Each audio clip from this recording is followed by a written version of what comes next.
Eu queria trazer essa é uma reflexão. E eu abro a live hoje fazendo uma pergunta, né? Trazendo uma pergunta, uma reflexão. O que a gente o que a gente acha que a vida espera da gente? O que a vida espera de você? Onde estão as suas moedas?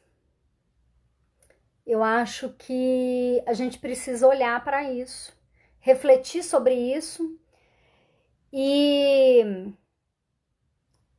fazer esse movimento mesmo, internalizar essa reflexão, essa pergunta e construir esse movimento, né? O que que a gente espera da vida e o que a gente acha que a vida espera da gente? O que na verdade significam essas moedas? Quando eu faço essa pergunta, onde estão as suas moedas? O que vocês acham que significam essas moedas, na verdade? Semana passada a gente teve um encontro da Comissão de Direito Sistêmico. Eu tenho a minha turma de formação do curso de constelação. E a gente falou muito, refletiu muito sobre essas moedas. E foram reflexões bastante interessantes e por isso eu quis trazer esse tema para essa live, que eu acho que enriquece muito a gente. Eu acho que essa moeda, né, que a gente tanto fala, essas moedas que a gente tanto fala, na verdade não tem nada a ver com valores materiais, valores econômicos. E aí, quando a gente fala de moeda, essas moedas que a gente trata, elas são valores morais, elas são a própria vida. Então, quando eu trago essa reflexão para vocês, o que a vida espera de você é o que você, o que isso traz para você? O que essa pergunta traz para você? Como isso é internalizado dentro de você? O que a vida, como isso te toca, né? Aceitar essas moedas significa, na verdade, aceitar a vida tal como ela é, aceitar tudo. Não interessa as circunstâncias, não interessa a forma como a vida chegou até você, não interessa as escolhas que foram feitas, pela simples razão de que essas moedas são uma herança. E por mais que a gente descaracterize essas moedas como bem material, essa herança também a gente está descaracterizando da questão toda material. Quando a gente fala aqui da moeda e da herança, eu estou trazendo realmente a questão moral, eu estou trazendo realmente a questão do conjunto de experiências, né? Ali no chamado da live, eu até coloco quantas escolhas tiveram que ser feitas para que a minha vida fosse possível, para que a sua vida fosse possível. Quantas pessoas tiveram que fazer escolhas, quantas pessoas tiveram que escolher um caminho para que a minha vida fosse possível, para que fosse possível estar aqui. Isso inclui, gente, as dores, os traumas, tudo que está envolvido num sistema. Isso não inclui só o que é lindo, o que é bom, o que é moral, o que os nossos pais nos ensinam de politicamente correto. Eu trago sim o que os meus pais me ensinaram de melhor, né? A ser uma boa pessoa, a ter um bom caráter, a ajudar o próximo. Isso aí são coisas que a gente traz e a gente aprende com os nossos pais e a gente carrega para a vida e a gente ensina para os nossos filhos, que a gente espera que ensina para os nossos netos e assim gradativamente. Porém, sistemicamente falando, a gente sabe e a gente aprende que nós carregamos o que o nosso sistema traz. É aquela velha historinha, né? Eu sou fruto do mundo eu sou fruto do mundo em que eu vivo. E esse mundo, o primeiro mundo em que eu vivo é a minha família. E eu carrego tudo do meu sistema. Eu carrego as dores e os amores. E eu faço tudo isso única e exclusivamente por amor. É o que a gente chama de amor cego, né? Sistemicamente falando, é o tal do amor cego. Aquele amor que ele é tão profundo, mas tão profundo, mas tão profundo, que a gente não escolhe, a gente não percebe e ele é tão inconsciente que a gente não consegue nem ter noção que a gente sente. Por isso que a gente chama de amor cego. E ele é esse amor que faz a gente carregar essas moedas todas. Aquelas moedas que fazem a gente sentir dor, aquelas moedas que fazem a gente sentir as coisas boas. E quando a gente fala das moedas, tem aquelas moedas que a gente quer carregar, tem aquelas moedas que a gente se nega a carregar. Tem um livro que inclusive é a base, né? Quando a gente fala da onde estão as suas moedas, tem um livro que leva esse título, né? Onde estão as suas moedas, que é do João Garriga, um constelador espanhol. E ele tem, ele conta um conto exatamente de duas pessoas, dois filhos. Um recebe todas as moedas, quaisquer moedas que os pais têm para dar, de qualquer valor, para ele não interessa. E o outro, e para ele aquilo é leve, ele recebe de bom coração, de bom grado e segue adiante com o que os pais têm para dar para ele. O outro conto a outra pessoa não aceita, acha pouco, acha que merece muito mais, e aquilo faz com que aquela pessoa se torne uma pessoa amarga, porque acha que merece muito mais e acha que foi muito pouco que recebeu dos pais. E aqueles pais dizem, inclusive, o seguinte: um dia ele vai amadurecer e vai. Espero que ele amadureça e que ele nos procure, e que, enfim, e que ele encontre a paz dele, porque é uma pessoa que vai sofrer. E é isso realmente que acontece. E nesse livro, ele fala justamente disso, desse equilíbrio, né? Sobre o que é aceitar essas moedas.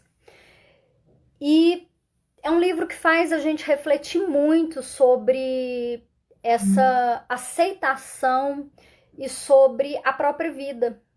O que a vida tem para nos dar, o que a gente espera da vida. E o que a gente espera, o que a gente tem para oferecer para a vida. Como honrar essa vida que chegou até nós. Qual será a nossa escolha, né?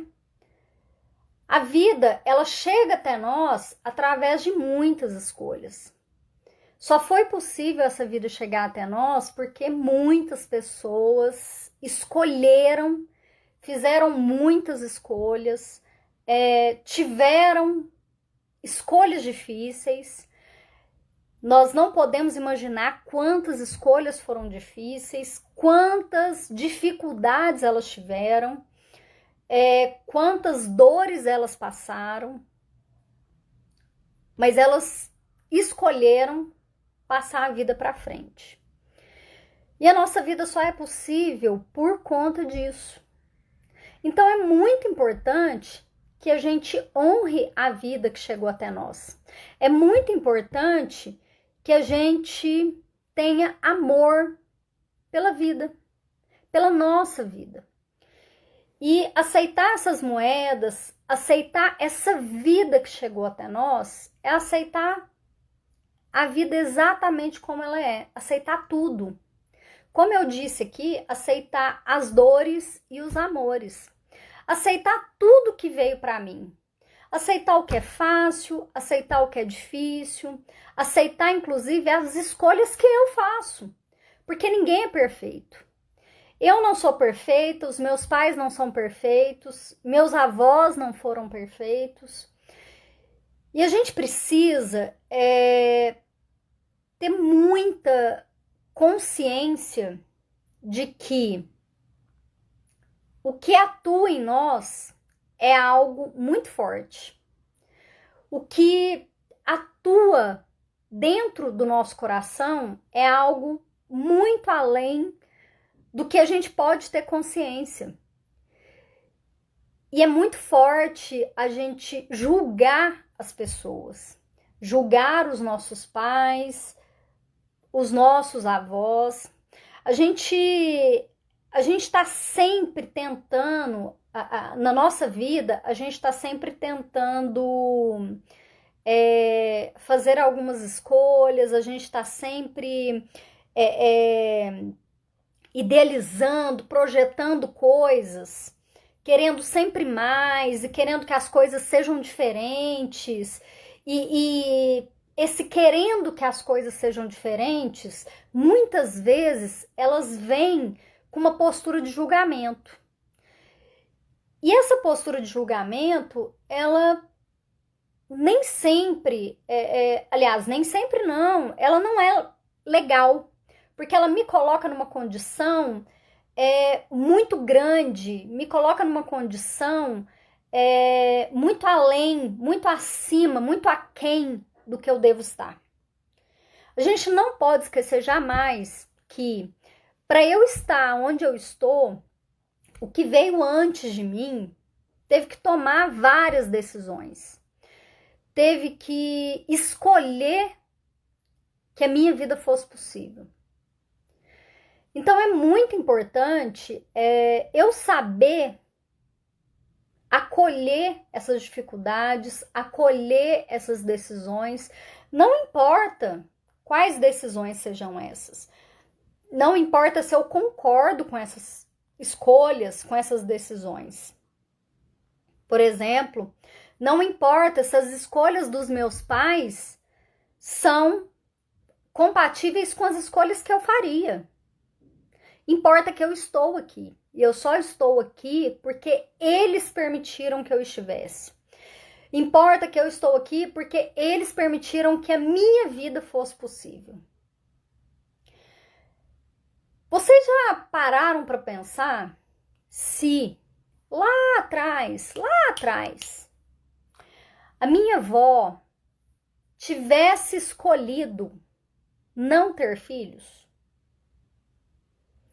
Se a minha avó tivesse escolhido não ter filhos, a minha mãe sequer teria nascido. Eu, então, nem pensar.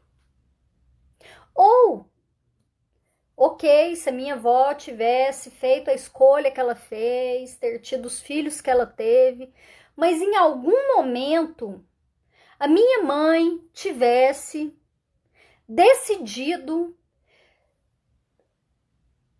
fazer a escolha diferente que ela fez.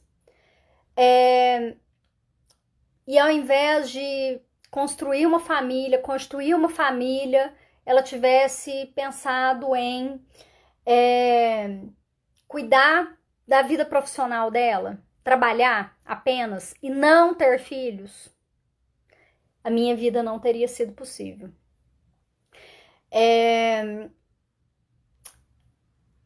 Eu várias vezes, muitas vezes na minha vida, critiquei a minha mãe. Eu critiquei a minha mãe porque eu dizia assim, eu jamais teria feito a sua escolha.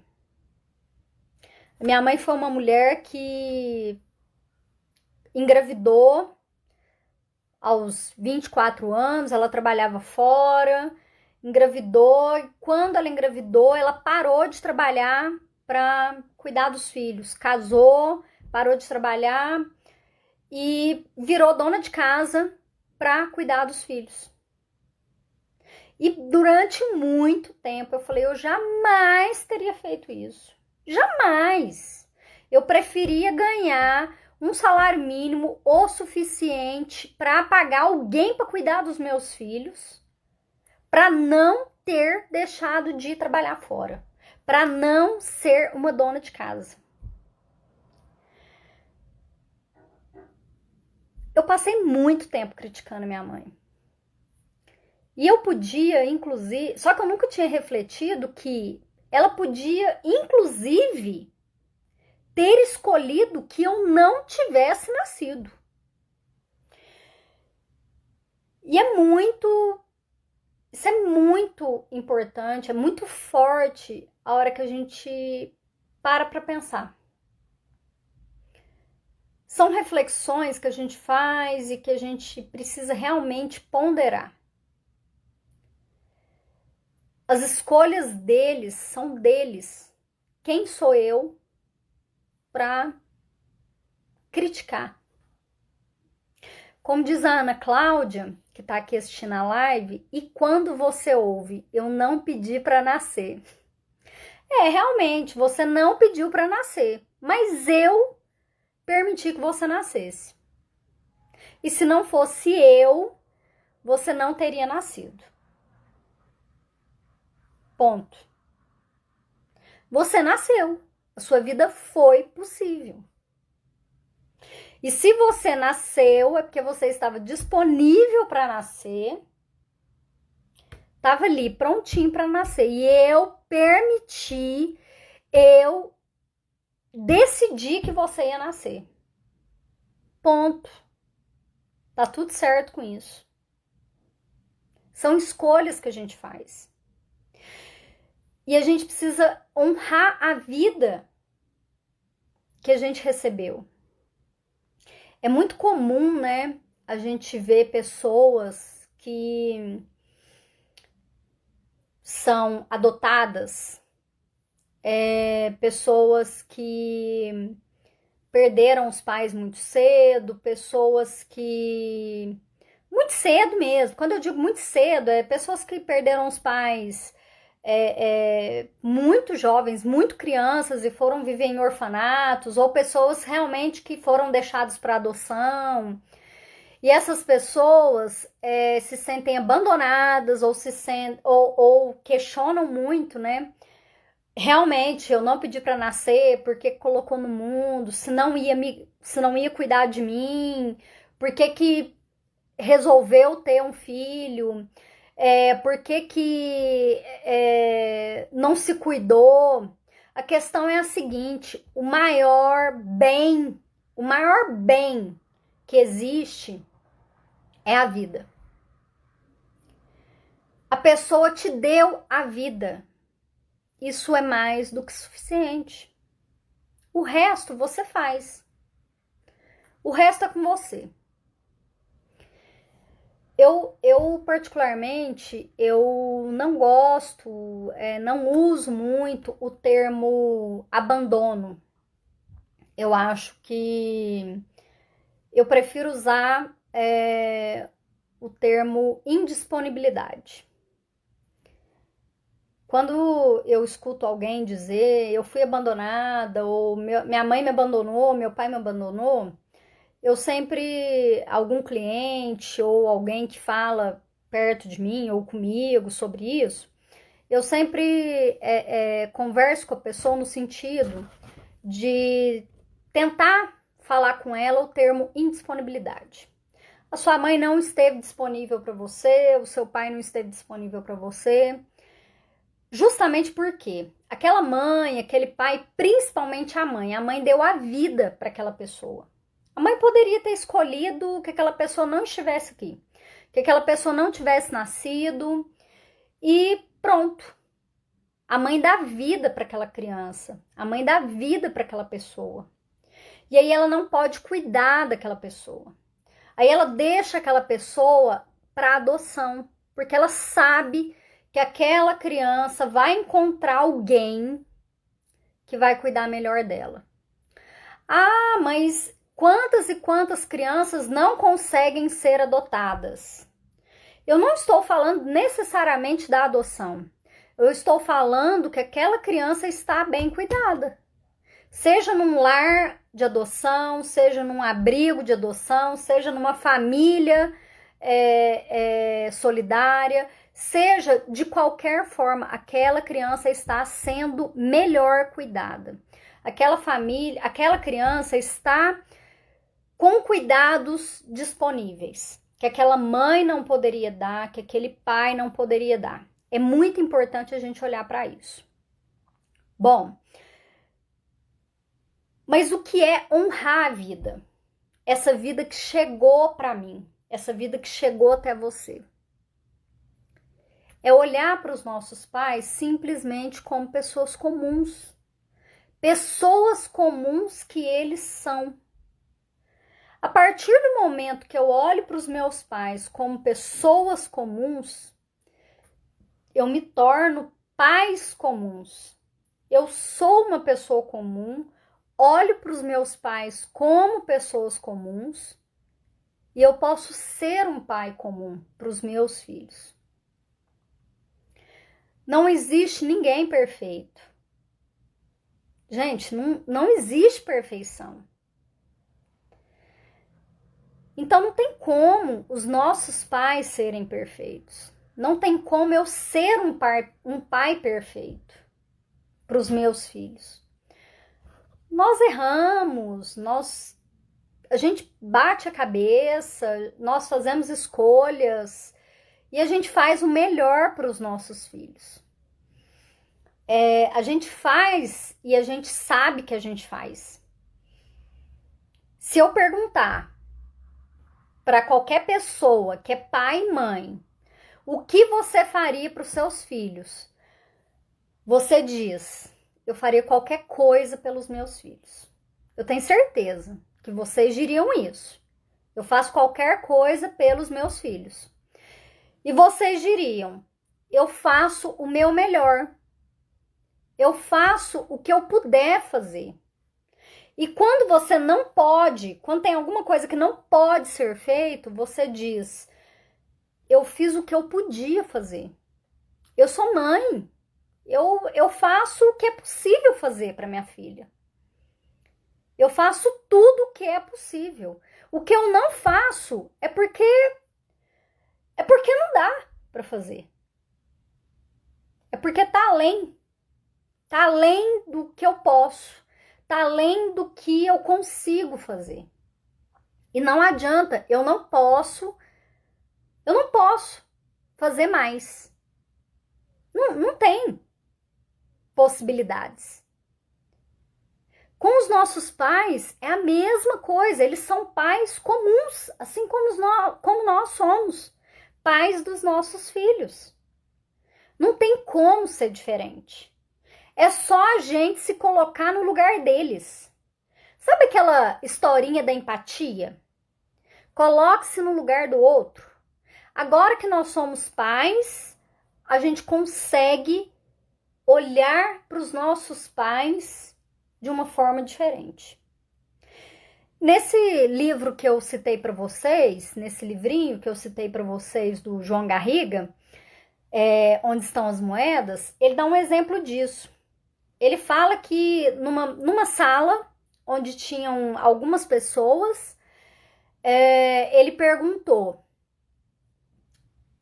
quem de vocês acha que foi suficientemente amado pelos pais? Bem amado pelos pais? Algumas poucas pessoas levantaram as mãos. Tipo, tinha umas 10 pessoas. Algumas poucas pessoas levantaram as mãos. Aí ele perguntou para as mesmas pessoas que já eram pais: quais de vocês amam suficientemente bem os seus filhos? Todos levantaram as mãos. Qual é a diferença deles para os pais deles? Entende como a gente se acha melhor que os nossos pais? E aí a gente se coloca numa condição de superioridade. Essa condição de superioridade, ela nos coloca num lugar que não é nosso. Eu, inclusive, vou falar disso amanhã, hierarquia sistêmica. Mas ela nos coloca num lugar que não é nosso. Ela nos faz maiores. E quando eu sou maior que os meus pais, eu não estou honrando a vida que eu recebi deles. Muito pelo contrário. Eu estou dizendo, vocês não são pais bons para mim, vocês não são suficientes para mim. Eu merecia pais melhores. Eu merecia mais do que eu tenho. Gente, ninguém é melhor para mim do que os meus pais. Porque só eles foram capazes de me darem a vida que eu tenho. A vida que eu tenho só foi possível pelos meus pais, pelas escolhas que eles fizeram, através da vida que chegou por eles, para eles, através das escolhas dos pais deles, e assim sucessivamente, pelos antepassados. Então,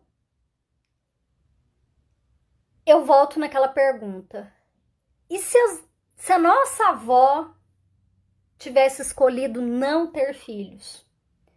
E se a nossa mãe tivesse escolhido não ter filhos? A vida, a nossa vida, que veio de tantas pessoas, ela veio através de tantas pessoas até nós, ela pede caminho, ela pede. Ela não chega simplesmente, ela pede, ela fala com a gente, ela pede. Você está disposto? E aí, o que eu estou disposto a fazer com essa vida? O que eu quero fazer da minha vida?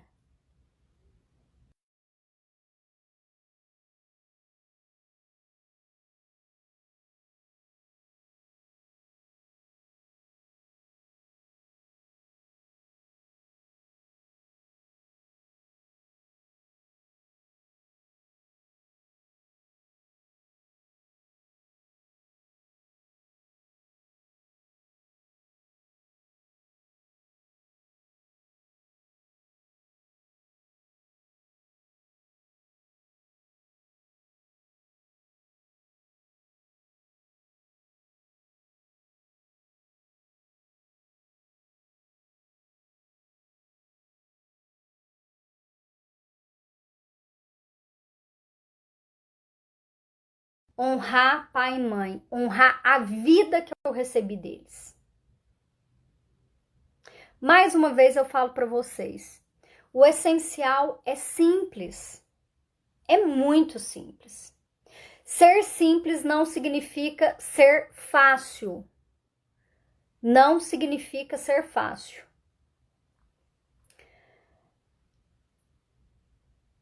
Abrir esse caminho significa honrar a vida que vocês receberam.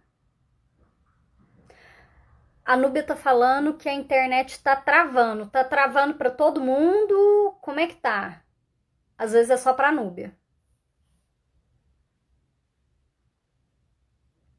Tá legal?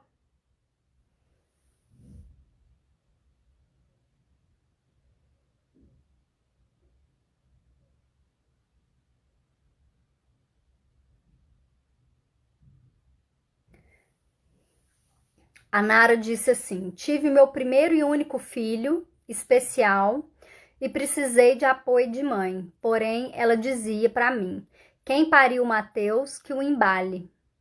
Morri muitas vezes com isso, sobrevivi e hoje sou forte. Peraí, só um minutinho, que eu vou ver aqui a questão da internet.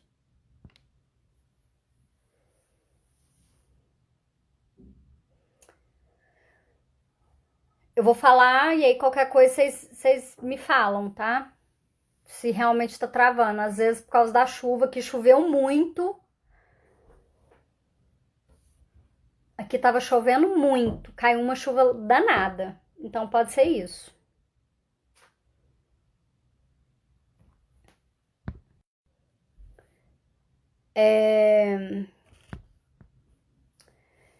Então, Nara, eu penso que a sua mãe queria te fazer forte. E na verdade, o filho é seu. E eu entendo que precisar do apoio de mãe é muito importante. E eu tenho certeza absoluta que ela jamais te deixaria sem apoio. Uma forma de te dizer isso é uma forma de te fortalecer. Era uma forma, no meu ponto de vista, de te jogar no mundo e de te falar: minha filha, você tem que ser forte pro mundo. Seu filho é especial e o mundo vai bater na sua cara. E mãe sabe das coisas. Então, eu penso que era a forma dela te dar colo. Não acho que seria uma forma de te virar as costas. Mas mesmo que ela simplesmente falasse: não tenho nada a ver com isso, porque às vezes, sabe, Nara, tem dores que a gente não consegue olhar. Olhar para a questão do seu filho ser especial, às vezes é uma dor que ela não conseguia olhar. Às vezes isso era uma coisa que tocava muito ela. Então a gente precisa olhar para isso, é uma questão que precisa ser olhada, é uma questão que especialmente precisa ser olhada. Mas o X da questão aqui é não julgar. De qualquer forma, mesmo tendo sido doloroso para você, não julgar esse ato da sua mãe. Acolher, aceitar, respeitar, mesmo que tenha sido difícil. E falar: se algum dia eu puder, vai ser diferente. Porque afinal de contas, ela te deu a vida. E a vida do Mateus, ela cabe a você, é responsabilidade sua e não da sua mãe, né? Então, de qualquer forma, eu acho que é importante você olhar dessa forma, acolher sua mãe dessa forma. Enfim, eu vou deixar gravado de qualquer jeito, tá, gente? Por conta dessa oscilação aqui. Mas a grande questão é essa: honrar os pais, honrar essa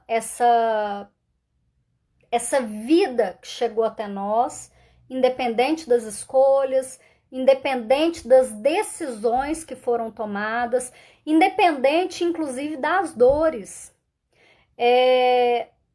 A razão, essas heranças que a gente traz no nosso sistema, é um conjunto de experiências vividas, né? Escolhas feitas pelos nossos pais, pelos nossos antepassados, e isso tudo nos constitui a nossa essência.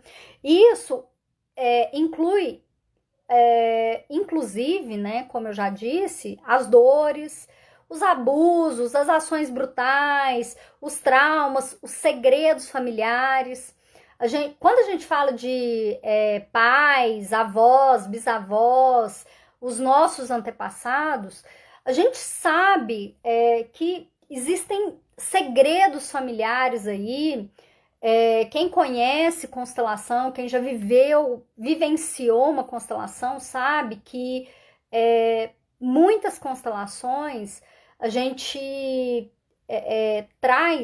são trazidas questões, às vezes que ficam mesmo velados como segredos de família, como segredos familiares, porque nós somos de uma geração que os nossos avós e bisavós foram fazendeiros, senhores de terra.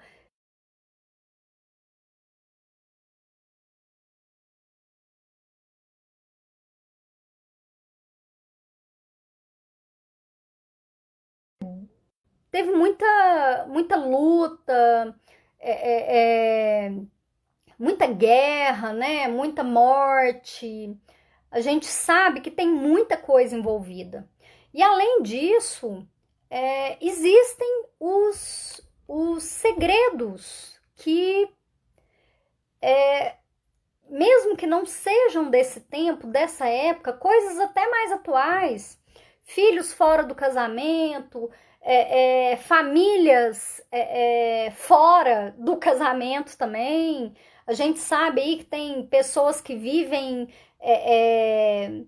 com outras famílias, tem duas famílias, e eu não tô aqui trazendo questões que são o caso de cada um aqui não, tá, gente? Eu tô trazendo questões hipotéticas só para mostrar para vocês que nós podemos, que nós temos, que nós não devemos nos meter em questões que não são nossas, e mesmo assim nós carregamos isso tudo.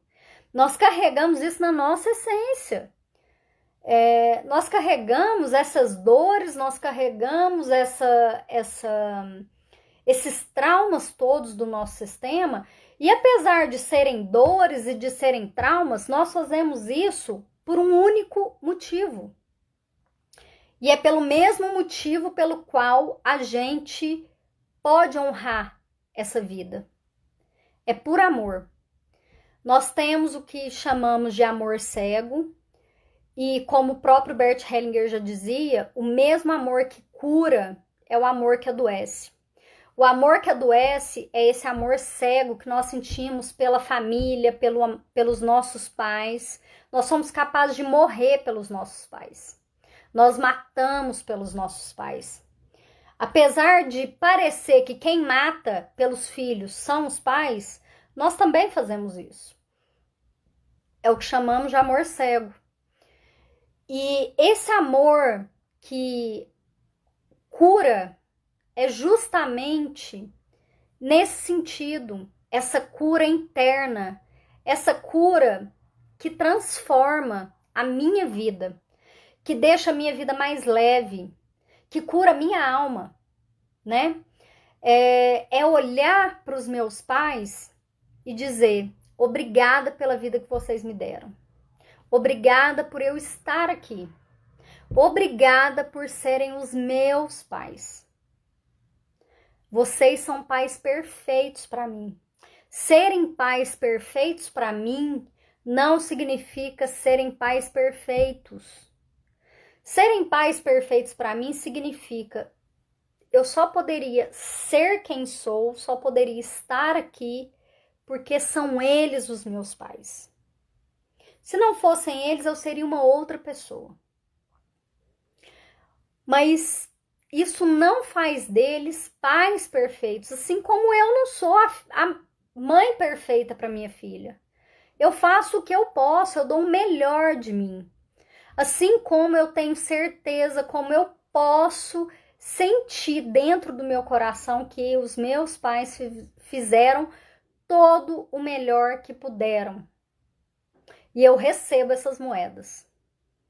Então, mais uma vez, eu quero falar com vocês, eu quero fazer essa mesma pergunta para vocês.